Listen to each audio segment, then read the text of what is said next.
Avec vous sur Sud Radio pour le 10h midi. L'actualité, ce sont ces annonces qui ont été faites par le Premier ministre qui a pris tout le monde de court puisqu'on s'attendait à un reconfinement. Eh bien non, pas de reconfinement pour l'instant, mais est-ce que c'est reculer pour mieux sauter? Est-ce que c'est un calcul politique? Emmanuel Macron a tweeté ce week-end, il en appelle à notre responsabilité. Il dit qu'il a confiance en nous. Qu'en pensez-vous? C'est un peu sous-entendu que si ça ne marche pas, ce sera de notre faute. Et puis on va parler des restaurateurs, les restaurateurs qui ouvrent. Vous savez qu'aujourd'hui, il y a eu un appel à la désobéissance civile par un restaurateur qui demande aux restaurants d'ouvrir. Il y a aussi des opérations de police qui se multiplient. Est-ce qu'on a raison de sanctionner sévèrement ces restaurateurs? On en parle avec Éric Vérac. Bonjour. Vous êtes entrepreneur et fondateur du blog politique Le Courrier des Stratèges. Bonjour. Mehdi Ouraoui, essayiste, spécialiste du discours politique. Bonjour Mehdi. Et bonjour. Sophie de Menton, chef d'entreprise, présidente du Mouvement Éthique. Bonjour Sophie. Valérie. Et Jean-Claude Beaujour qui ne devrait pas tarder à arriver, avocat vice-président de France Amérique, qui sera avec nous dans un tout petit instant. On va commencer avec un tour de table sur vos coups de cœur et vos coups de gueule. Alors Éric Vérac, commençons avec vous. Oui, j'ai un coup de cœur sympathique. Oui. Parce que je voulais saluer quand même le courage qu'a eu le journal Closer, bien connu, de révéler l'opération de chirurgie esthétique que Brigitte Macron a subie l'an dernier, l'été dernier, en 2019. C'est dégueulasse. Qu'elle cherchait à cacher. De quel droit elle a... Enfin, pourquoi? Alors, je pense que c'est un vrai sujet, si vous voulez. Pas du tout, je pense que c'est un vrai sujet. C'est-à-dire que moi, je connais une règle qu'on m'a apprise quand j'étais petit. Pour vivre heureux, vivons cachés. Absolument. Et donc, si vous ou moi, ou Sophie de Menton, que j'entends râler, avions l'idée très superflue et inutile de faire une opération de chirurgie esthétique, merci, nous ferions à titre privé avec notre argent et ça ne regarderait personne. Avec notre argent, Éric, c'est pas digne de vous. Non, mais nous ne sommes pas des personnalités qui nous réclamons d'un mandat de service public. Or, il y a une ambiguïté qui entoure Brigitte Macron, mais je finis quand même, puisque allez-y. Closer a révélé cette affaire qui a fait l'objet, en effet, de la fureur de Brigitte Macron, donc qui a attaqué Closer, et la 17e chambre correctionnelle de Paris a condamné Closer à payer 8 000 € de dommages et intérêts à Brigitte Macron pour avoir révélé, pour atteinte à la vie privée. Brigitte Macron demandait 33 000 € de dommages et intérêts, ce qui est une somme hallucinante. Moi, je pense qu'il y a quand même une ambiguïté, si vous voulez. Soit on pense qu'il y a un statut de première dame, et ce statut ouvre droit à une information sur la vie privée de cette personne, comme sur la vie privée du président de la République. Le président de la République livre un bulletin de santé. Le président de la République, quand il est malade du Covid, il dit « je suis malade du Covid ». Alors, on n'a pas besoin de connaître les détails, mais c'est une information qui est nécessaire aux citoyens qui l'ont élu. Alors, soit on considère qu'il y a un statut de première dame, et j'entends Brigitte Macron passer à la télévision pour parler des pièces jaunes, je l'entends avoir un chef de cabinet, avoir des conseillers, avoir une audience publique, et à ce moment-là, elle doit se plier à la règle du jeu, qui est que on n'attaque pas un journal en atteinte à la vie privée lorsqu'il révèle des informations sur son état de santé. Soit elle veut conserver, ce qui est tout à fait son droit, sa vie privée, et je n'y vois aucun inconvénient, et elle trouve anormal qu'on sache qu'elle subit des opérations de chirurgie esthétique. Personnellement, je ne l'aurais pas deviné. Mais est-ce qu'on en sait quelque chose? Et à ce moment-là, elle se retire du statut de première dame. Non, mais est-ce que vous savez de quelle opération il s'agit? Est-ce que c'était une opération de chirurgie esthétique? Est-ce que c'était une opération... Oui, ça a été révélé par la presse. Mais laquelle alors? Oui, non, mais allez-y. Mais Éric a raclé les fonds de tiroir. Non, mais là, je trouve... je trouve que c'est indigne. Il est en manque d'inspiration. Non, mais qu'est-ce que vous savez de cette opération? Qu'est-ce que vous savez? Non, mais qu'est-ce que vous savez de cette opération? Je trouve. Moi, je pense que vous êtes dans la provoque. Ben non, on s'en fout pas. Parce que si c'est pour des raisons médicales, elle n'a pas raconté sa vie. Si elle ne souhaite pas que ça se sache, elle perd son statut de première dame. Mais il n'y a pas de statut de première dame. Ça n'existe pas. Sauf qu'à ce moment-là, on lui donne pas de chef de cabinet, on lui donne pas de Mais conseiller. je on ne ne sais met combien. pas 1 euro d'argent public dans l'affaire. Mais je ne sais. La femme de De Gaulle, l'épouse de De Gaulle, n'a jamais bénéficié Une opération esthétique, ça on avait remarqué. Oui, il vous échappera pas qu'on est en 2021 et que les temps ont un petit peu changé et qu'il n'y a pas de statut. Mais je trouve ça particulièrement. Valérie, en tant que femme, je veux répondre à Éric. Oui, allez-y, Sophie. Alors, Éric, d'abord, je trouve ça dégueulasse, quoi qu'il arrive, parce que effectivement, on peut toujours avoir une opération, quelle qu'elle soit, qu'on n'ait pas envie de révéler. Deuxièmement, il n'y a pas de statut de première dame en France. Troisièmement, si elle n'avait ni secrétaire, ni réponse à son courrier, ni rien du tout, et qu'elle se planquait, les Français seraient fous de rage. Quatrièmement, c'est vraiment la seule au gouvernement qui a fait sans faute. On ne peut rien lui reprocher. Elle se montre pas. Les pièges jaunes, elle a hérité. Non, Sophie, je finis. Mais voilà, on ne peut pas dire elle est au gouvernement et il n'y a pas de statut de première dame. C'est ça l'ambiguïté. C'est une ambiguïté. Soit elle est au gouvernement, soit elle n'y est pas. Je vous l'accorde. Ensuite de ça, je trouve que c'est bien fait pour Closer, qui racle absolument tout ce qu'il peut y avoir vraiment à révéler. Les gens souffrent énormément de ce type de choses. Je pense que ça a été très difficile pour elle. Pour les gens qui évidemment sont contre Macron et qui va profiter de ça pour lui balancer. Donc je comprends pas du tout, c'est pas votre genre, Éric, ça. Sophie, la conversation, honnêtement, je veux pas, Éric, pardon, hein, mais la conversation est un peu délirante, parce que la réalité, c'est que si on devait s'intéresser à toutes les opérations de chirurgie esthétique, des hommes politiques, je ne parle pas des femmes, des hommes politiques. D'abord, vous y passeriez vos semaines, parce que, la réalité quand même de ce milieu-là, c'est que c'est un milieu d'image, et qui est donc, ils passent leur temps, les uns à faire des infiltrations de ceci, les autres à voir tel spécialiste de cela. Voilà, et évidemment, il y a le grand exemple historique, évidemment, c'est Mitterrand qui se fait corriger les dents. Bon, c'est Ségolène Royal. Ségolène, très réussi, Ségolène. Oui, mais là, je parle des hommes. Ouais. Et donc, en revanche, là, je pense que Éric touche un point qui est un point très sensible et qui est tout à fait pertinent, mais qui est moins léger que ce qu'on pense quand même.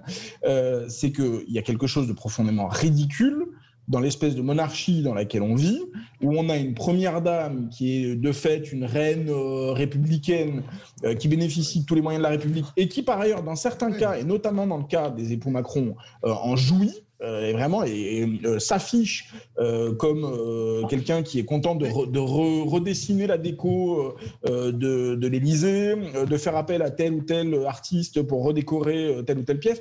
Et donc, évidemment, c'est traditionnel. Mais d'accord, mais tout est traditionnel. Enfin, la lapidation aussi était traditionnelle à une époque. Hein. Le sujet, c'est comment on évolue. Et donc, moi, je crois que dans une démocratie moderne... Mais c'est pas l'argent public, ce qu'elle a fait comme opération. Si, c'est l'argent public. Pardon, Sophie, vous passez votre temps... pardon, mais parfois je vous rejoins. Vous passez votre temps à parler des cotisations, à parler des impôts, à parler des impôts qui nous écrasent, etc. Parfois je vous rejoins. Moi je suis désolé. Mais quel rapport avec une opération privée ? Mais quel rapport avec une opération ? Non, mais elle fait ce qu'elle veut. Non, mais l'opération n'a aucun rapport. Mais il y a un sujet quand même dans le fait de payer cet apparat qui est un peu ridicule et qui en plus n'a plus aucun rapport avec la réalité du pouvoir. Mais quel apparat ? Enfin, c'est commençons. Non, mais faisons la. Ce sont des fortunes. Mais oui, mais est-ce que la première dame ne fait pas partie ? Oui, alors Jean-Claude Beaujeau. C'est pas parce qu'elle est première dame, c'est parce que, il est évident que lorsqu'on est conjoint ou proche d'hommes politiques, surtout lorsqu'on est le conjoint officiel, c'est vrai qu'on reçoit des courriers que les gens ne comprendraient pas, que l'on ne réponde pas. C'est vrai qu'il y a des sollicitations. Attendez. Allez voir M. Merkel, il ne vit pas du tout cette façon. Attendez. Est-ce que je peux répondre quand même ? Il a raison. Je peux répondre et je donne simplement mon point de vue. Cela ne me choque pas qu'il y ait un personnel qui l'aide dans cette fonction parapublique, qui est non rémunéré, me semble-t-il, puisqu'effectivement, il n'y a pas de statut de première dame de France. Elle a de fait une position aux côtés de son mari et on lui donne quelques moyens logistiques. Tant de palais présidentiels, tant de personnel. Mais attendez, où voulez-vous qu'elle soit ? Attendez. Je pense qu'il faut arrêter. Si je peux pas aller jusqu'au bout. Si je peux pas aller jusqu'au bout. Je pense qu'après, il faut arrêter cette démagogie qui consisterait à dire que pour pouvoir être un vrai politique comme il faudrait être dans la pauvreté, le dénuement le plus total. C'est mon point de vue. Personne ne dit ça. C'est mon point de vue. C'est mon point de vue. Je dis juste qu'à un moment donné, il faut exercer. Mais non, Jean-Claude, pardon. Je dis juste qu'à un moment donné, il faut exercer le pouvoir et arrêter de se gargariser de l'apparat du pouvoir. Voilà. Non, mais moi, on est d'accord. Mais que des gens qui sont des gens qui sont quand même dans une inefficacité totale depuis le début de la gestion de cette crise, par exemple. Non, mais vous mélangez à mon avis.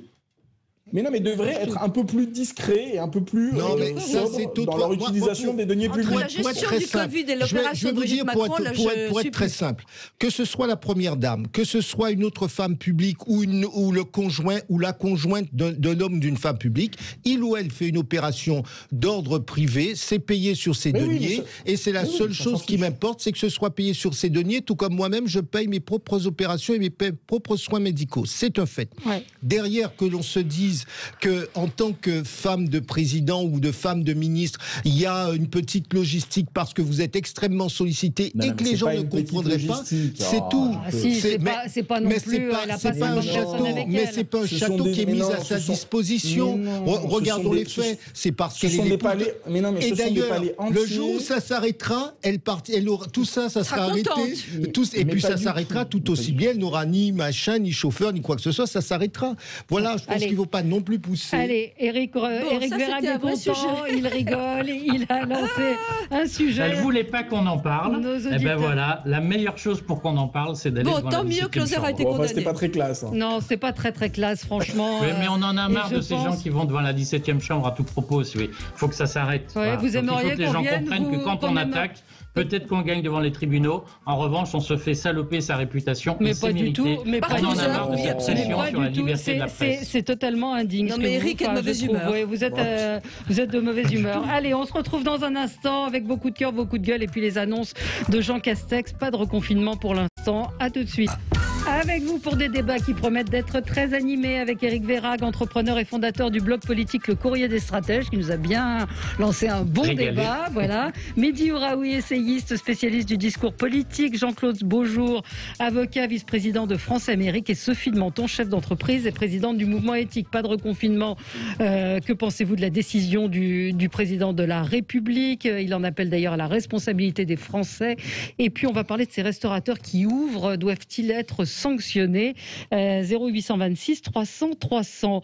Sophie, c'est un coup de gueule? Oui, c'est un coup de gueule. Avant mon coup de gueule, d'ailleurs, très très rapidement, je voudrais faire une mise au point parce qu'il y a des auditeurs qui d'évidence n'écoutent pas bien ou je me suis mal exprimée certainement. Vous avez dit le jour on parlait de médicaments, de la chloroquine en particulier, etc. Et vous avez dit à juste titre, Valérie, que c'était pas un médicament innocent. Vous avez dit c'est pas comme des fraises Tagada. Et j'ai dit oui, c'est pas un médicament innocent, c'est pas comme l'homéopathie. Donc on m'a accusé de comparer l'homéopathie à des fraises Tagada parce qu'il y a des gens qui qui finissent par être sectaires. Alors que je défends l'homéopathie depuis 10 ans. Je défends l'homéopathie depuis 10 ans. Je trouve que c'est honteux qu'il l'ait remboursé en foutant en l'air une boîte parce que moi je suis avant tout à la tête d'un mouvement patronal et vraiment casser une boîte qui est mondiale, etc. Je ne vais pas revenir là-dessus. Donc je défends depuis toujours. Donc j'ai été exaspérée de cette critique. Bon, mais passons. Alors mon coup de gueule. Mon coup de gueule, c'est hallucinant ça. Figurez-vous que les bureaucrates, justiciers en Europe ont décidé que le temps de travail devait s'appliquer à tout le monde. Et qu'est-ce qu'on apprend? Que la Cour de justice de l'Union européenne vient de plaider pour imposer, tenez-vous bien, à nos armées une directive sur le temps de travail. Oui. Alors ça, les bras m'en sont tombés. On imagine très bien le soldat, vous savez, il y a un raid et il dit non, écoutez, là, j'ai fini mon temps de travail, pour le raid, on va attendre demain. Ouais. Donc voilà, il n'y a rien d'autre à ajouter. C'est aussi caricatural que ça? Bah oui.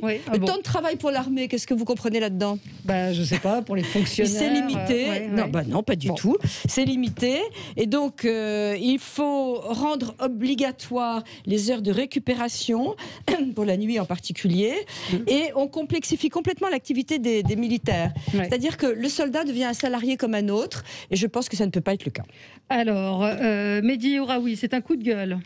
Oui, moi je suis effrayé qu'on ait aussi peu parlé d'un rapport de l'Institut des politiques publiques, qui est en fait un institut qui dépend de l'École d'économie de Paris, quelque chose d'assez sérieux, donc il a été commandé par ailleurs par le ministère de l'Éducation nationale, sur la diversité sociale dans les grandes écoles. Et on voit que l'ascenseur social dont on parle depuis toujours, parce qu'en réalité ça fait quand même maintenant 30 ou 40 ans dans notre pays qu'on explique que l'ascenseur social est cassé, eh bien la diversité sociale non seulement ne progressent pas, mais elles stagnent, voire elles régressent dans les grandes écoles.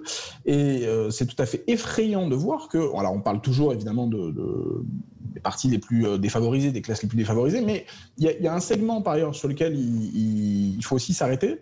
Il s'agit des classes moyennes. Et on voit que les classes moyennes paupérisées, précarisées, etc., ces dernières années, ne sont absolument pas représentées dans les grandes écoles, ou en tout cas beaucoup moins que dans la population en général. Et donc on voit que ces grandes écoles restent peuplées plutôt de bacheliers parisiens, évidemment issus de classes très favorisées, c'est entre 65 et 70%. Et je crois que ce rapport-là, c'est bête, mais on s'est habitué à ces chiffres-là. On s'est habitué à ce que ces grandes écoles soient extrêmement sélectives socialement et non pas sur le mérite.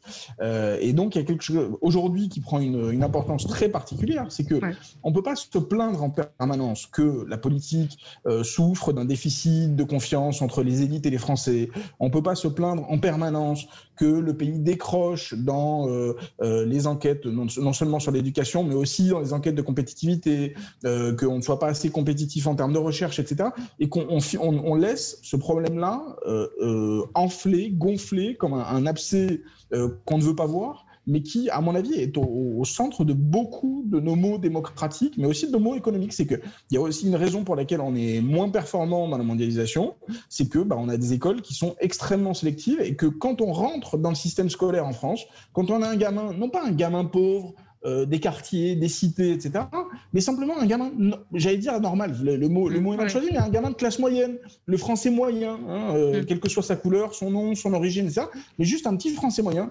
Et la réalité aujourd'hui du truc, c'est qu'on n'a aucune chance, ou quasi, de rentrer dans ces grandes écoles. On peut travailler autant qu'on veut. Le message que la société envoie... Il y avait eu des choses qui ont été faites. Jean-Claude Beaujour, c'est ce que vous vouliez dire? C'est le plus effrayant. Je finis là-dessus. C'est que malgré les dispositifs qui ont été vendus depuis plusieurs années pour expliquer qu'on allait accroître la diversité, qu'on allait ouvrir ces écoles-là, etc., tous ces dispositifs n'ont eu aucun effet. Ça, c'est vraiment le résultat. Jean-Claude, vous n'êtes pas tout à fait d'accord. Bonjour Mehdi. Je peux pas complètement... Je suis d'accord sur le constat. Je suis d'accord sur le fait que l'ascenseur social fonctionne beaucoup moins que par le passé pour des tas de raisons. Et là-dessus, comme j'ai aussi la casquette France-Amérique, c'est vrai qu'aux États-Unis, c'est exactement le même problème en dépit du rêve américain. Je voudrais juste signaler des initiatives que nous avons prises et qui fonctionnent. Alors évidemment, elles vont pas révolutionner. Par exemple, au sein du Club 21e siècle, fondé à l'époque avec Hakim El Karoui et aujourd'hui présidé par Laetitia Eloué et Chêne Vathieu, nous avions créé les entretiens de l'excellence où un certain nombre de jeunes cadres, j'ai envie de dire secteur privé, secteur public, ayant un peu avancé dans la carrière, allaient justement à la rencontre de jeunes lycéens de régions et partout. Nous sommes allés partout, tant dans l'Hexagone qu'en Outre-mer. Nous avons rencontré des milliers de jeunes pour pouvoir les coacher, pour pouvoir les aider, parce que ce qui est souvent important, c'est le choix, l'orientation. Je peux vous dire que moi-même, j'ai été enseignant à l'École nationale d'administration. Les choses, y compris là, évoluent, parce qu'il y a, je crois, 3 ou 4 ans, je n'y suis plus, mais il y a 3 ou 4 ans, la majeure de promotion, en tout cas une inspectrice des finances, était une personne du 3e concours. On avait beaucoup... on va pas faire le débat dessus, mais on a entendu, il y a des choses qui progressent. Il y a des choses qui se font, c'est là où il faut mettre les moyens, qu'on soit plus nombreux, qu'il y ait d'autres qui nous rejoignent, et qu'il y ait une vraie culture de l'ascenseur social, parce qu'à l'entrée dans les écoles, et il y a la poursuite de la carrière après, avec le plafond de verre, les femmes en savent quelque chose. Mais pas suffisamment. Sophie, vous vous faites reprendre en vous disant qu'il faudrait apprendre à lire quand vous dites quelque chose, parce que ça ne concerne pas le personnel non opérationnel, ça concerne le personnel non opérationnel. Ça ne concerne pas dit dans ma note. Écoutez, c'est ce que nous dit un auditeur. C'est Jean-Louis Borloo qui a protesté là-dessus. C'est sa note. Il prétend que c'est à l'État de disposer de nos forces armées et non pas à quelques bureaucrates européens hors sol, d'abord. Pourquoi c'est l'Europe qui décide de notre armée? que non, enfin, voilà, un autre militaire nous dit: j'étais militaire et cette loi ne s'appliquera qu'en France, hors mission. Je faisais parfois plus de 100 heures de service sur base en France, à faire le tour de la base pour contrôler les murs et les barrières, jour comme nuit, temps de repos inférieur au temps de travail effectif, pour un salaire de 1 300 € mensuels. Donc ça ne concerne évidemment pas les militaires en opération. Alors écoutez, je crois très volontiers ce que vous avez dit, ma note ne dit pas ça, enfin, ne précise pas ça. Il me semble quand même que quand les gens s'engagent dans une mission qui n'est pas une mission tout à fait anodine, puisque ça fait partie quand même des rares métiers où on s'engage en prenant le risque de sa propre vie.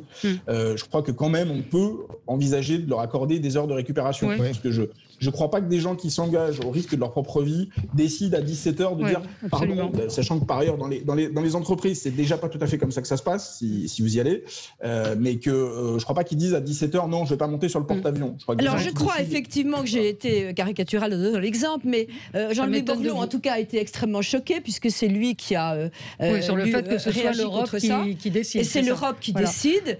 Et la façon dont ça a été fait est un peu curieux, et on se demande un peu pourquoi effectivement ils interviennent là-dessus. Allez, on se retrouve après cette petite pause. On va parler de ce qui se passe en Birmanie, le coup d'État. Jean-Claude Beaujour voulait revenir là-dessus. Et puis on va parler sur ce non-reconfinement et la confiance d'Emmanuel Macron en son peuple. À tout de suite. Avec vous sur Sud Radio pour le 10h midi, avec Éric Vérag, Mehdi Ouraoui, Jean-Claude Beaujour et Sophie de Menton. Je vais faire un tout petit coup de gueule avant de vous donner la parole. C'est ce qui s'est passé hier en région parisienne et qui a dû se passer, je pense, dans d'autres villes de France. Il y avait 400 km autour de Paris et les policiers sont installés sur le périph' et ont arrêté en gros un véhicule sur 5 et sans motif de sortie valable, les conducteurs ont été verbalisés. Alors on va en reparler avec les restaurateurs. Moi je suis pour la loi, pour le respect de la loi, sauf que là un dimanche soir sous la pluie, 400 km de bouchons, ces gens-là rentraient chez eux, ils n'étaient pas en train de faire la fête. C'est vraiment, je sais plus, c'est un auditeur qui a dit c'est du tir au pigeon. C'est vraiment ça quoi. Je trouvais que c'était assez dégueulasse. Oui, il y a une petite nuance. Je suis assez d'accord, mais on touche d'ailleurs le sujet suivant. C'est très compliqué d'avoir une police répressive, etc., avec une population qui trouve que c'est injuste, où tous les cas ne sont pas les mêmes. Et donc, je dois dire que je suis très mitigée. C'est vrai que si on ne donne pas des signes d'amende et de répression, les gens n'obéissent pas. Et en même temps, je trouve scandaleux qu'on fasse du tir au pigeon. Donc, je suis très, très mitigée sur tout ça. C'est compliqué. C'est pour ça que la loi, malgré tout, alors vous savez à quel point je suis attaché au respect de la règle.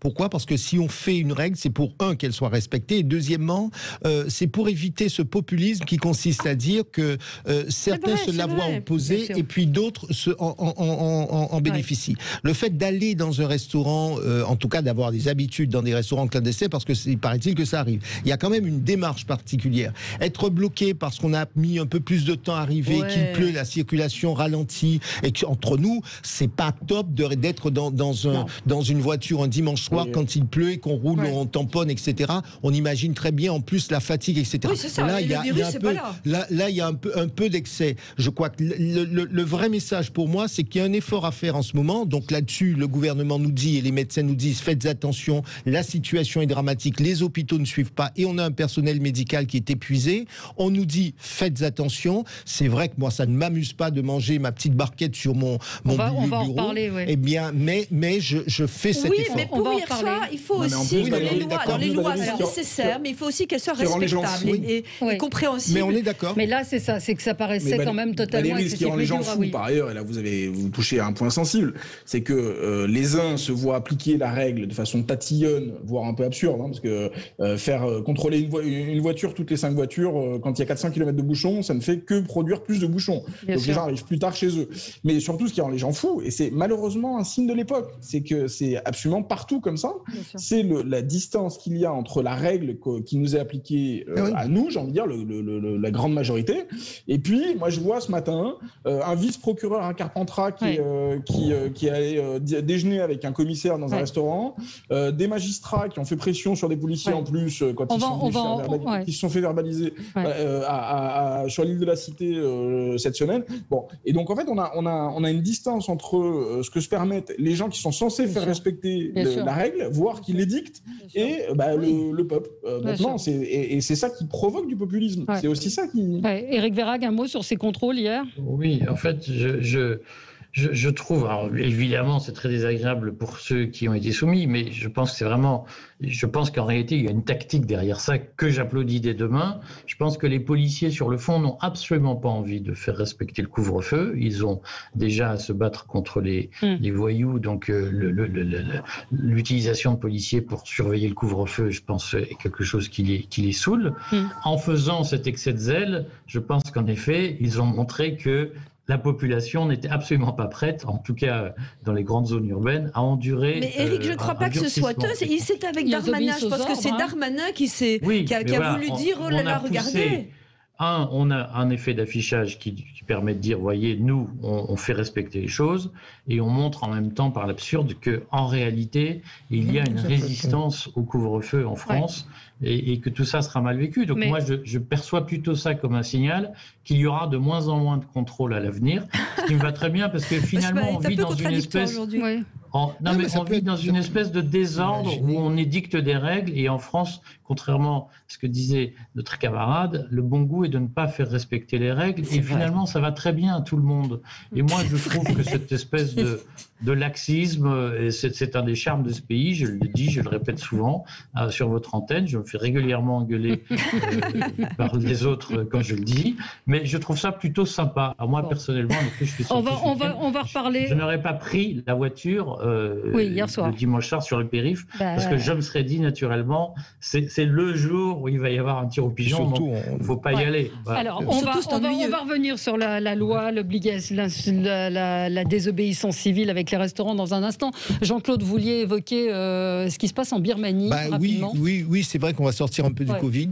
Et ce qui se passe en Birmanie nous montre bien à quel point, tout d'abord, évidemment, les tentatives de démocratie sont toujours très, très, très, très compliquées à mettre en œuvre, puisque depuis 2015, plus ou moins, le pouvoir militaire avait rendu aux civils la direction du pays en Birmanie, quel que soit ce qu'on peut reprocher par ailleurs à sa première ministre actuelle. Et là, on voit bien que les militaires ont décidé, sur simple accusation de fraude électorale, de débarquer le gouvernement, de prendre le pouvoir, etc. Donc, en parallèle, par effet miroir avec ce que nous venons d'avoir vécu, effectivement, c'est de dire, voyez à quel point il faut que l'état de droit soit respecté, parce que au moins s'ils avaient porté la contestation en justice, mais non, là ils se sont contentés de dire la commission constitutionnelle nous a pas répondu, on prend le pouvoir et puis on débarque la première ministre. Là j'ai une inquiétude aussi en plus pour ce peuple qui souffre,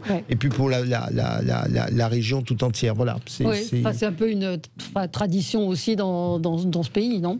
Oui, enfin moi je crois très peu aux traditions. Je crois très peu aux traditions. Je pense que il y a des cadres qui peuvent se mettre en place. Alors certes, on n'a pas la même vision que l'Asie du Sud-Est sur la démocratie, mais globalement, il y a quand même un certain nombre de principes qui sont bien établis dans la région. Et puis c'est un pays qui est pauvre, c'est un pays qui est quand même bien bousculé par son armée. Et là encore, je dis, même si on peut reprocher beaucoup de choses à sa première ministre et l'affaire des Rohingyas, voilà, c'est de dire attention, la meilleure des protections, c'est quand même l'état de droit et le respect d'un certain nombre de procédures pour éviter cela. Et on voit à quel point, on a eu l'occasion de le dire sur votre radio, que nous étions très attachés aux États-Unis, que les choses aillent, que le processus soit respecté. L'ordre force doit être donné à la loi. Il y a beaucoup à dire là-dessus, parce que quand on voit la Russie avec le malheureux qui a été emprisonné immédiatement, c'est assez terrible de voir à quel point, finalement, il y a des pouvoirs tout-puissants et un nombre de dictatures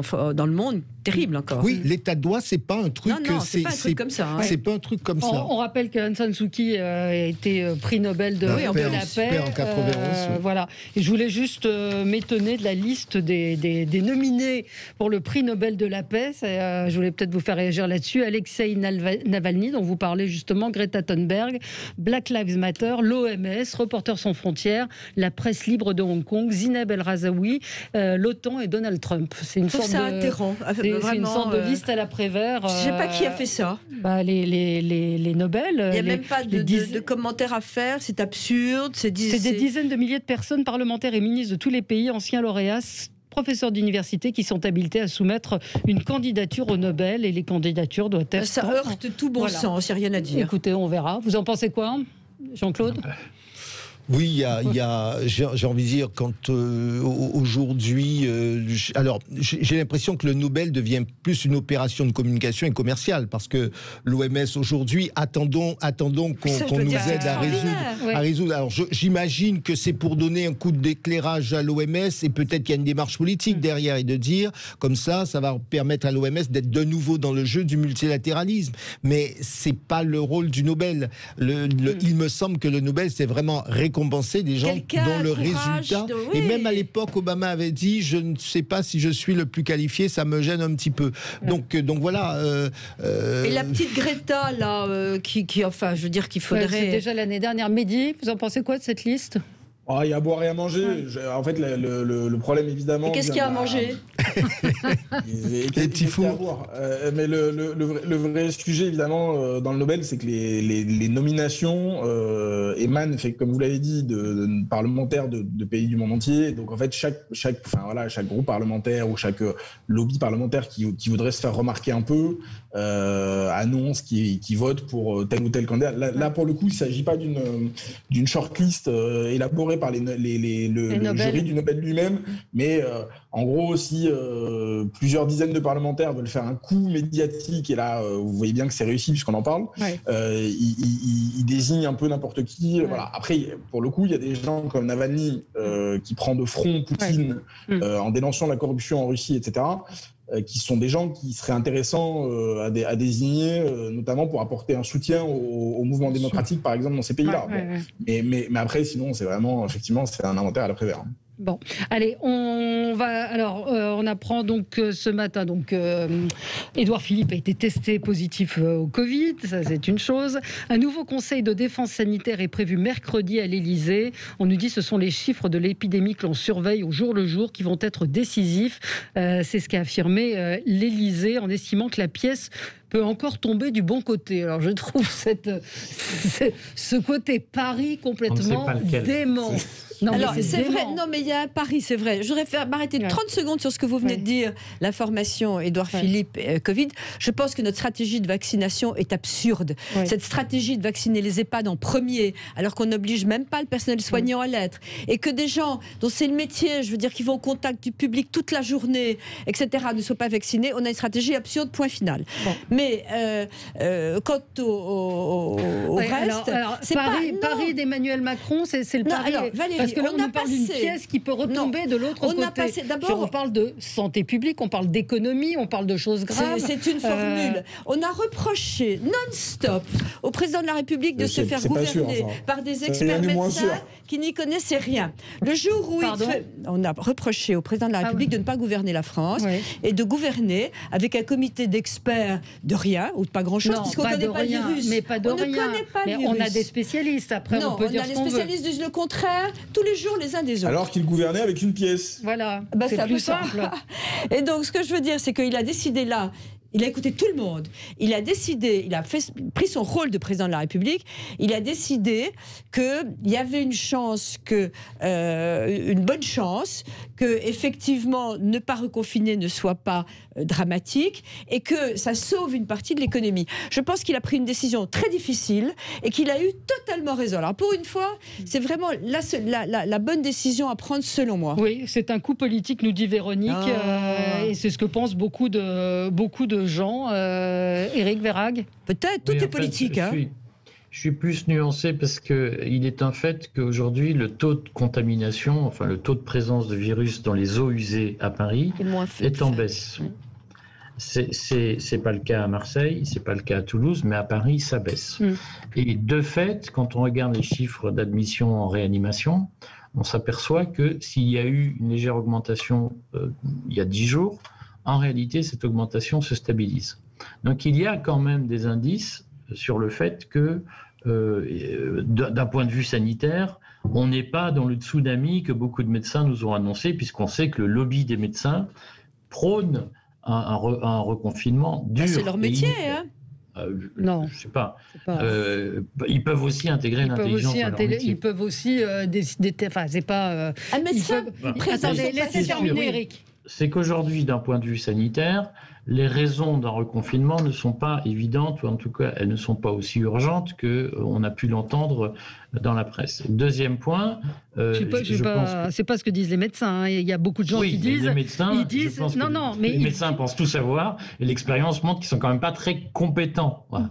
Ils peuvent soigner des gens, mais en matière de politique publique, c'est quand même des grosses burnes. Oui, c'est vrai. On voit quand même tous les choix qui ont été faits depuis un an, d'autorisation du remdesivir, je veux dire, il y a quand même eu un certain nombre de bévues qui ont été commises par des gens qui nous expliquaient qu'ils savaient tout et que nous ne savions rien. Je rappelle l'autorisation du remdesivir. Non, la médecin Agnès Buzyn, la première. Mais Eric, le remdesivir, il y a eu des études qui ont prouvé que ça ne marchait pas. Oui, mais on l'a quand même autorisé. Ils se sont trompés surtout. Hein. Oui, voilà. Donc, si vous voulez, moi, je vois quand même des gens qui se trompent très régulièrement avec l'arrogance. Oui, mais on est sur des statisticiens, sur des gens qui vous expliquent que dans 15 jours, à la mi-mars, on n'échappera pas à ce fameux tsunami. Oui, mais Valérie, souvenez-vous que les mêmes nous expliquaient fin décembre que les fêtes de fin d'année allaient produire un choc et une flambée de l'épidémie. Le 15 janvier, on n'avait toujours rien vu. Donc moi, je vois quand même des gens qui régulièrement jouent sur la peur et pas sur la science. Et régulièrement, je vois qu'il ne se passe rien de ce qu'ils annoncent. Et puis on ne pouvait pas confiner avec pas de vaccin. Il ne faut pas les écouter. Je dis qu'ils sont une voix parmi d'autres. En tout cas, je ne peux pas ignorer, par ailleurs, je finis Sophie, puis je te cède la parole, je ne peux pas ignorer que, on le voit avec les restaurateurs, je pense que pour un Emmanuel Macron, c'était compliqué d'expliquer qu'on allait fermer à nouveau les commerces. Et je pense qu'on rentre dans le dur de la résistance, mais comme en Espagne. En Espagne, il n'y a pas de confinement parce qu'à un moment donné, les gens disent on ne peut plus. Et je pense que nous sommes entrés dans cette phase et que c'est compliqué aujourd'hui. Allez, on doit marquer une pause. On se retrouve dans un instant avec vous. Restez avec nous sur Sud Radio. Pas de reconfinement, donc c'est ce qui a été annoncé vendredi. Est-ce que c'est une stratégie politique? Qu'en pensez-vous? Alors Mehdi Ouraoui, je vous donne la parole. Moi, je crois qu'on arrive à un point qui est un point après légitime pour le président de la République où il faut qu'il gère l'acceptabilité sociale. Oui. Ça, on sait que c'est très difficile. Voilà. Après, il y a quand même une vraie question, un vrai point d'interrogation qui est quand même un point d'interrogation majeur. C'est vous vous rendez compte de quoi on parle? C'est-à-dire qu'on attend tous qu'un conseil de défense dont on connaît vaguement la composition, délivre son oracle à des dates qui sont irrégulières, en fonction de prédictions, de modélisations dont on ne sait pas très bien si elles sont faites par des cabinets de conseil américains, par des labos français, on parle de choses quand même assez lourdes qui impactent toutes nos vies au quotidien, en permanence, et auquel on s'est parfaitement habitué, comme si c'était tout à fait normal, et comme si ce fonctionnement-là de la démocratie était parfaitement normal, et comme si on devait tous accepter indéfiniment cette espèce d'état d'urgence sanitaire dont on ne comprend pas très bien les contours. Et donc, évidemment, ça rend les gens fous. Évidemment, ça finit par n'être absolument plus acceptable, mais pas forcément que pour des mauvaises raisons, pas parce que les gens sont complotistes, pas parce que les gens sont indisciplinés, pas parce que les gens seraient de méchants garnements qui sortiraient aux mauvaises heures pour aller faire la fiesta, pour l'effet apéro, mais simplement parce que nous sommes des citoyens mûrs, capables de comprendre des décisions, capables d'en prendre, c'est quand même le rôle du citoyen. Et donc moi, ce que je trouve extrêmement dangereux dans cette période, c'est que le pouvoir accumule comme ça cette façon de rogner comme ça le mental et le moral et la patience démocratique des citoyens. Et je crains malheureusement qu'à la fin de tout ça, à la fin de cette séquence, eh bien, les gens se dirigent vers une expérience autoritaire parce qu'ils auront été habitués comme ça à l'inverse, ou le contraire. Soit une espèce de chaos, effectivement, où il y aurait des explosions sociales, soit une expérience où on dit foutu pour foutu, finalement, autant se diriger vers quelqu'un qui au moins dit les choses. Vous pensez à Marine Le Pen? Voilà, et ce serait effectivement Marine Le Pen. Moi, je trouve ça extrêmement Mais là, inquiétant. pour le coup, vous applaudissez à la décision du président de la République de ne pas avoir reconfiné. Oui. Non, moi je crois qu'il est arrivé à un stade où il ne peut plus se permettre comme ça d'envoyer Jean Castex faire des conférences de presse ridicules, improvisées, dont en plus ses propres services au président de la République font chuter le lendemain. Attendez, font chuter le lendemain qu'il ne l'avait même pas prévenu et qu'il a appris 2 heures avant la tenue de ce Conseil de défense. Je trouve que c'est extrêmement dangereux politiquement. Je trouve que c'est explosif politiquement et qu'il faut que le président de la République, à mon avis, prenne conscience qu'il y a certes l'acceptabilité à court terme. Voilà. Est-ce que les restaurateurs vont accepter de rester fermés ou est-ce qu'ils vont réouvrir à toute force? Mais il y a aussi cette espèce de sentiment qui est en train de monter d'exaspération totale. Oui. Alors Jean-Claude. Moi, juste un mot. Évidemment qu'il y a le problème de l'acceptabilité psychologique, sociale. Mais je pense que nos concitoyens, moi le premier, on a avant tout besoin, on se dit, quelle est la solution pour que ça s'arrête? Parce qu'en fait, à la fois, vivre comme ça n'est pas une façon, non seulement sur le plan personnel, mais nos activités sont quasiment à l'arrêt. Il y a des tas de choses qu'on ne peut plus faire. Je disais tout à l'heure, c'est très bien, on va réouvrir les restaurants. Admettons qu'on réouvre les restaurants, mais je vous rappelle que nos frontières sont fermées et qu'habituellement, on reçoit en France 85 millions de visiteurs. Quand vous fermez le pays à 85 millions de personnes, c'est très simple. Hein, les restaurants, ils fonctionnent. En région, nous avons des tas de familles, de gens qui vivent de cette activité. Donc, oui, la réalité, c'est ce dont on a besoin de savoir aujourd'hui. Cette réalité, c'est, qu'est-ce qu'on fait? Est-ce qu'on a les moyens de les faire et dans quel délai? Je pense qu'on est tous capables de faire des efforts, quels qu'ils soient. Moi, je suis pas médecin, je sais pas s'il faut confiner, pas confiner. Simplement, j'ai envie qu'on puisse me dire, bon, voilà les 2-3 hypothèses, on se fixe un objectif, nous sommes en février, objectif qu'on puisse recommencer à vivre à partir le mois de juillet-août, qu'on me dise ce que je vais faire en septembre. Moi, si on me dit en septembre, on va pouvoir recommencer. Oui, mais Valérie, c'est pas, on peut pas simplement dire on n'en sait rien, parce que qu'est-ce qu'on fait? Parce qu'il va falloir mais si payer. vous dites des choses qui ne fonctionnent pas. Non, mais c'est pas ce que je dis. C'est pas ce que je dis. Ce que je dis, c'est on sait que le vaccin, par exemple, moi, j'ai pas envie qu'on me dise, et je me suis fait à l'idée que je ne serai pas vacciné avant le mois de juillet, parce que on a beau nous dire ceci, cela, mais on peut pas vacciner 25 millions de personnes d'ici le mois de mai. Donc, je sais pas. Donc, il faut qu'on tienne, il faut qu'on se mette à l'abri, etc. Donc ça, je l'ai intégré. Maintenant, si on me dit je serai vacciné un jour, et on ne sait même pas si je serai vacciné en 2021, je veux dire, il faut qu'on paye des impôts, il faut qu'on paye tout cela. On a beau me dire la dette, mais on ne va pas effacer la dette comme ça. Il va falloir qu'on paye, il faut qu'on s'organise, et il faut que nous, on tienne le coup. Parce que si nous ne tenons pas le coup, comment feront ceux qui sont dans des situations encore pires ? Moi, c'est ça ma question. Donc aujourd'hui, on entend, et je suis 100% derrière les restaurateurs, vous le savez, mais on entend les restaurateurs, on n'entend pas ceux qui, comme nous, qui effectivement sont les moins à plaindre, mais qui malgré tout sont aussi à plaindre.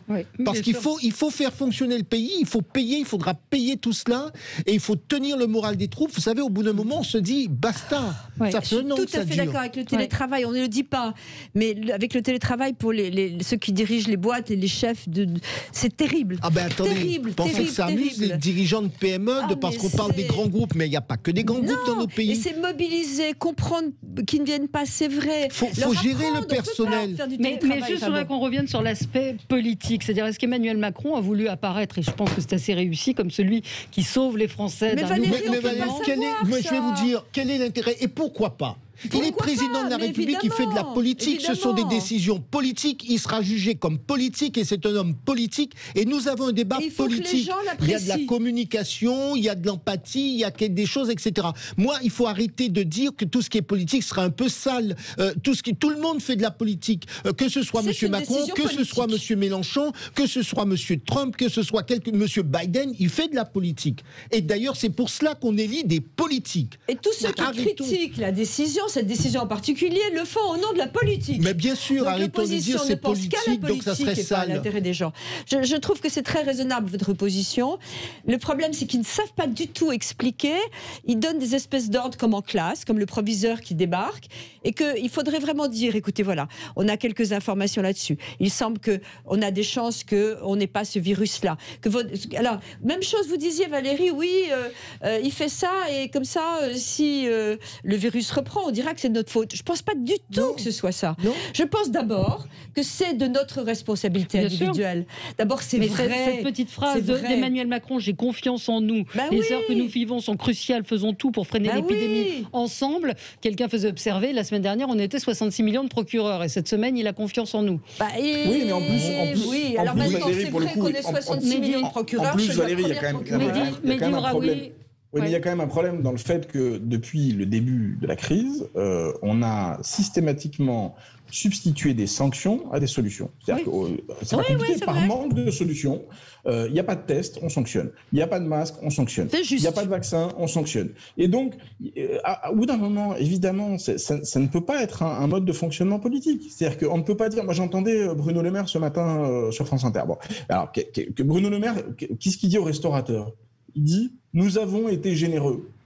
Et donc, vous serez sanctionné, vous aurez 1 mois de pénalité sur le fonds de soutien aux restaurateurs. Si vous ouvrez, vous aurez une suppression totale si vous récidivez. » Mais vous vous rendez compte ? Enfin, pardon, Bruno Le Maire, qui a été abreuvé, qui a été biberonné. Moi, vous savez, je suis ancien élève de l'école normale supérieure. Donc, j'ai été... décidément, il y en a 2 dans l'émission, c'est beaucoup, hein. J'ai été financé aussi sur fonds publics pour faire mes études. 3. Et vous vous rendez compte quand même que Bruno Le Maire, quand même, qui n'a jamais travaillé dans le privé de sa vie, qui n'a jamais été ni salarié ni entrepreneur, va expliquer à des gens qui ont des centaines de milliers d'euros de dettes sur la tête, qui sont responsables de salariés, qui ne savaient pas comment offrir des cadeaux à leurs gamins à Noël, qui ne savent plus aujourd'hui même s'ils vont pouvoir garder leur maison, s'ils vont pouvoir leur mettre à manger sur la table. Vous vous rendez compte que Bruno Le Maire vient leur expliquer, lui qui a été biberonné d'argent public depuis sa plus tendre enfance, nous explique qu'il a été généreux et que donc il va les sanctionner. En tant que non-énarque, seul à cette table... Je ne sais pas si vous réalisez quand même l'effet explosif que ça peut avoir dans la tête des gens.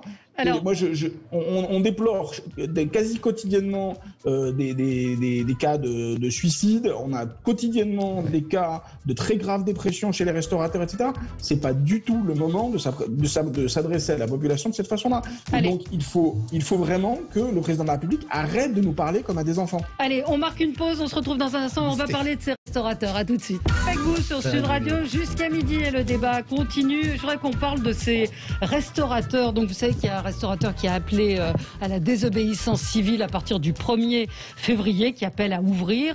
Il y a pas mal de restaurants clandestins qui enfreignent les règles en servant des clients à table. Vous l'avez évoqué, Mehdi, il y a un policier, un commissaire de police et un magistrat à Paris également, près du palais, l'ancien palais de justice. Ce sont des magistrats qui ont été surpris dans un restaurant. Le ministre de l'Intérieur a annoncé que les contrôles allaient se multiplier avec, c'est Bruno Le Maire qui l'a annoncé ce matin, une suspension, une interdiction d'exercer pendant 15 jours dans un premier temps et pendant 1 mois, suspension des aides de l'État.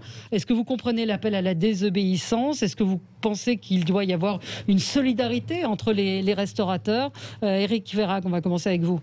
Oui, enfin déjà, quand j'entends Bruno Le Maire dire ça, ça fait rire. Voilà. Et tout le monde sait pourquoi. Mais enfin bon. Si, mais enfin Sophie. Voilà. Bon, donc dans l'affaire, ce que je note quand même, c'est qu'initialement, la sanction de suppression définitive des aides, elle était dès la première saisie, dès le premier constat d'ouverture, à ma connaissance. Donc j'ai l'impression qu'on est en train de reculer dans les sanctions et de dire finalement, on ne va pas prendre tout le monde de front et on ne va pas suspendre directement toutes les aides en cas de défi de la loi. Simplement, je pense que c'est une erreur de la part des restaurateurs d'agir comme ça, parce que si oui, l'État ne peut pas se permettre évidemment de tolérer que la loi soit bafouée, parce que le rôle de l'État, c'est à un moment donné de ne pas, au moins qu'on fasse illusion, mais là on ne pourra pas faire illusion. Si les gens ouvrent, ça appelle forcément une réponse, ou alors c'est la porte ouverte à tous les délires. Donc moi je pense que c'est toujours tactiquement une erreur de la part des gens qui veulent désobéir à l'État que de le prendre par la face nord. Je suis toujours partisan qu'on le prenne par la face sud. Et là, ce serait quoi la face sud ? Il y a d'autres... moi, je pense qu'il y a une bataille probablement idéologique à mener dans l'opinion que les restaurateurs ne mènent pas ou mènent pas suffisamment, qui est de faire en sorte que ce soit les clients eux-mêmes qui soutiennent les restaurateurs et qui appellent de leur vœu la réouverture. c'est la méthode Gandhi, si vous voulez, où tout le monde va dire « je suis pour ». Se sacrifier avec un pantalon rouge dans la plaine, devant les shrapnels, si vous voulez, de l'ennemi, je ne suis pas sûr que ce soit très productif. Alors, Sophie. Alors, d'abord, effectivement, l'État est obligé d'avoir une façade et de punir, et parce que sinon, si ce que l'État interdit provoque une désobéissance, il est très embêté. Mais je voudrais dire qu'il y a différentes façons de voir les choses. Ces restaurateurs, ils ont souvent ouvert, alors pas tous, mais ils ont souvent ouvert sous le poids des clients. J'ai moi-même été un client qui disait « mais enfin laissez-moi, parce que je commandais tous les jours pour aller au bureau, ma barquette, je dis mais je peux pas la manger chez vous parce qu'il faisait froid, il pleuvait dehors, je peux pas la manger chez vous ». Il me disait non, un jour on m'a dit « oh bah oui, mettez-vous là 5 minutes ». Donc il y a la responsabilité de nous tous. C'est vrai qu'on en meurt d'envie. J'ai vu de façon scandaleuse fermer un café dans mon quartier, dans le 7e arrondissement, qui faisait rien du tout. Simplement, tous les gens se donnaient un peu rendez-vous, prenaient leur café debout, restaient un peu trop longtemps. Et du coup, il y avait un petit attroupement le matin à 10h. On se donnait rendez-vous pour prendre un café debout. Bon. Fermeture. À l'extérieur ou à l'intérieur ? Extérieur. Fermé ce matin. Alors, je pense qu'il y a évidemment la nécessité de se faire obéir, mais je pense que pousser à bout des gens qui ont été les grandes victimes économiques de ce coronavirus, il y en a qui ont fermé, qui n'en peuvent plus. D'accord, ils ont des aides, mais ils n'auront plus de resto après. Donc je trouve que c'est vraiment pas juste. Et dernier point, je vous laisse la parole, dernier point, quant aux magistrats qui se font piquer en train de déjeuner dans un restaurant près du palais de justice, c'est inadmissible, c'est la pire des fautes. Comment voulez-vous que le brave restaurateur qui voit des magistrats qui dit allez on se met là ou qui cède, etc., c'est lui qui prend, eux ils ont une amende de 150 €, bon bah ça ils s'en remettront. Et encore on n'a pas tenu la chandelle. Il y aura peut-être des sanctions professionnelles. Il y aura peut-être des sanctions. C'est inadmissible parce que l'exemplarité dont vous avez parlé à juste titre, l'exemplarité elle existe et ça c'est terrible. Donc il faut des poids et des mesures. Parce que je ne sais pas en province comment ça se passe, mais on a vu à Carpentras des magistrats et policiers. À Paris, visiblement, et de ce que j'entends, ce sont quand même des gens qui sont censés, je crois que c'est là-dessus que vous voulez intervenir, Jean-Claude Beaujour, qui sont censés donner l'exemple. C'est-à-dire à la fois. Des politiques, des magistrats, des journalistes. Là encore, pour éviter... Les journalistes ne donnent pas l'exemple, ça se saurait. Ils donnent des leçons. Là encore, pour éviter toute forme de populisme, évidemment, ce sont des situations très marginales. Là, on est parfaitement d'accord, très marginal. Pour autant, elles ne sont pas acceptables parce que le rôle de magistrat, c'est de faire appliquer la loi. Imaginez demain que le magistrat qui a fauté soit celui qui est à connaître de ce jeune, de ce concitoyen qui aura eu une amende qui viendra être contestée devant lui. Donc, vous imaginez cette situation. Il faut les démettre de leur fonction pendant le même temps que le restaurateur. Ça ne serait pas acceptable. Cela étant dit, moi je suis contre la désobéissance civique et c'est la raison pour laquelle je dis qu'il faut maintenant que nous ayons une vision quelque peu claire. Et là encore, ça n'est pas qu'une question de on ne sait pas comment est le virus. On ait une vision claire de là où on va pour qu'on puisse se dire, voilà, à échéance de tant de temps, on a une perspective ou on a un début de perspective, même si c'est dans 6 mois. Parce que, vous voyez, effectivement, cette situation, on est dans un tunnel. Au moment où vous êtes dans un tunnel, vous avez envie de voir un peu d'éclairage et vous êtes capable de faire tout et n'importe quoi pour voir un peu de lumière pendant un instant. Et c'est pour ça qu'il y a ce risque de désobéissance civique, parce que les uns et les autres, nous ne savons plus où nous allons et pour combien de temps. Bien sûr. Alors, Mehdi. Oui, moi je crois qu'il y a quand même une question de responsabilité. Donc moi je suis désolé, mais enfin, je comprends évidemment le mouvement des restaurateurs. Je les encourage à ne pas se mettre plus en difficulté qu'ils ne sont déjà face à un pouvoir qui va les sanctionner et qui va les priver d'un moyen de survie maintenant, parce qu'on j'allais dire de subsistance, mais de survie. Mais moi, là où je suis effaré, c'est qu'on est vraiment dans la fable de La Fontaine. C'est-à-dire qu'on est dans selon que vous serez puissant ou misérable. C'est pas tolérable. Mais si ce gouvernement a tant envie de sanctionner des gens, moi j'ai envie de leur dire, mais laissez tranquille les restaurateurs, laissez tranquille le monde de la culture qui crève, Absolument. Les cinémas, les musées, les théâtres, des gens qui sont en train de crever aujourd'hui. Si vraiment vous avez la sanctionnite, si vous voulez agiter du bâton comme M. Darmanin, eh bien sanctionner Mme Buzyn qui a tout raté, sanctionner les magistrats et les policiers effectivement qui enfreignent l'interdiction d'aller dans les restaurants restaurants ce week-end. Sanctionner, mais moi je sais pas, Monsieur le maire parle des fraudes que les restaurateurs auraient pu faire ces derniers mois. Mais moi je ne compte plus le nombre de cas qu'on me rapporte de salariés qui ont été mis au chômage partiel ou qui ont été mis en faux chômage partiel et dont les patrons leur ont demandé de travailler exactement comme ils travaillaient auparavant. C'est tout à fait exact, je suis obligée de le reconnaître. Sanctionner vos amis qui font de l'évasion fiscale à hauteur de 100 milliards par an. C'est-à-dire que si vraiment ces gens veulent jouer les matamors et veulent sanctionner à tout va, eh bien qu'ils arrêtent de taper sur les petits et qu'ils s'en prennent aux gens. Une réponse à ça quand même. Alors, juste une réponse à ça, juste en tant que responsable d'un mouvement patronal, je peux vous dire qu'hélas, vous avez raison, mais qu'il y a une déstabilisation générale. En l'occurrence, il y a aussi les salariés eux-mêmes qui sont mis, alors là, en chômage partiel, et puis il y a quand même un client qui appelle, et puis il traite à ou deux trucs, j'en ai eu moi-même, je suis en chômage partiel, mais je vais vous répondre. Donc c'est beaucoup plus compliqué que ça. Oui, il y a eu des abus. Non, il disait qu'il y a des gens qui travaillaient en chômage partiel. De millions de fraudes avec un usage systématique du chômage partiel par des boîtes qui sont des grosses boîtes. Alors, si les boîtes, alors je peux vous dire, alors quand même, mais dis s'il y a, et en tout cas, moi, ce que je vois en tant qu'avocat chez mes clients, il y a quand même une volonté de respecter la règle, parce que malgré tout, c'est pénal. Et vous savez, lorsqu'au bout, vous avez un risque de sanction pénale pour les dirigeants, on refroidit. Donc il y a sans aucun doute des excès ou des dérives ici ou là, mais ça n'est pas quelque chose de massif. Pendant ce temps-là, les forces de l'ordre et les forces de l'ordre et les fonctionnaires sont envoyés sur le périphérique pour mettre des... Eric, oui, mais on ne peut pas tout mélanger non plus. Il y a des contrôles qui sont faits. Corriger deux fake news. La première fake news, c'est qu'il n'y aurait pas de contrôle sur les fraudes au chômage partiel. C'est totalement faux. Il y a énormément de contrôles. Il y a eu une véritable action des URSSAF, notamment, pour s'assurer qu'il n'y avait pas eu de tricherie. Donc je ne dis pas qu'il n'y a pas de tricherie, mais je pense qu'il faut en diminuer les proportions et ne pas faire croire que ça se fait en toute impunité. Deuxième fake news, il n'y a pas 100 milliards d'euros d'évasion fiscale en France chaque année. On était parti de 60 milliards à une époque qui est aussi un chiffre fantaisiste. Je crois qu'il ne faut pas faire croire qu'il y a des profiteurs, des accapareurs de biens du peuple qui profitent inconsidérément de la crise aujourd'hui dans les entreprises, notamment parce que ce n'est pas vrai. Mais ça existe. Non, mais qu'il y ait des fraudeurs, c'est une chose.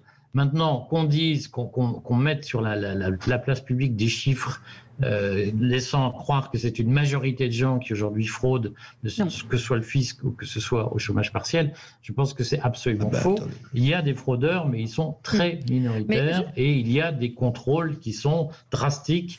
Et donc, mais il ne faut pas, faut pas donner le sentiment qu'il y a une impunité. Non, mais il ne faut pas tout mélanger. C'est totalement faux. Je peux vous dire qu'en tant qu'avocat, parce que le bon nombre d'entreprises sont des PME, beaucoup de dirigeants sont vraiment soucieux de respecter la règle, contrairement à ce que l'on pense. Je peux vous dire précisément parce qu'ils me font la confidence, ils vous appellent en toute confidentialité, donc ils vous disent les choses.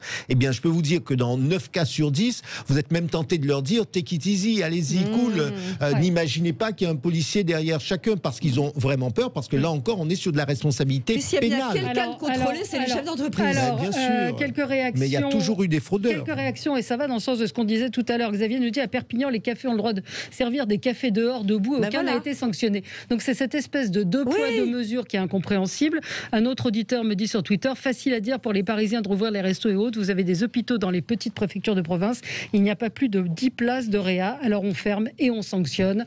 Voilà, donc les avis sont plutôt partagés. Mais il me semble qu'il doit y avoir une solidarité. Vous ne pouvez pas dire, Sophie, on comprend les restaurateurs. Il y en a qui respectent la loi. Donc pourquoi certains la respectent et d'autres pas ? Je n'encourage pas du tout la fraude. Je dis que je peux comprendre qu'on se laisse glisser. Deuxièmement, il y a un truc que je trouve absolument abject, mais alors par-dessus tout ça, c'est la délation. Nous sommes dans une période où les restaurateurs, d'ailleurs, qui se sont fait piquer, tant pis pour eux, ils ont joué, ils ont perdu. Ils se sont fait piquer, c'est de la délation. Je trouve ça abject. Et les policiers que je voyais récemment me disaient, mais vous ne pouvez pas savoir, on est appelé toute la journée pour de la délation.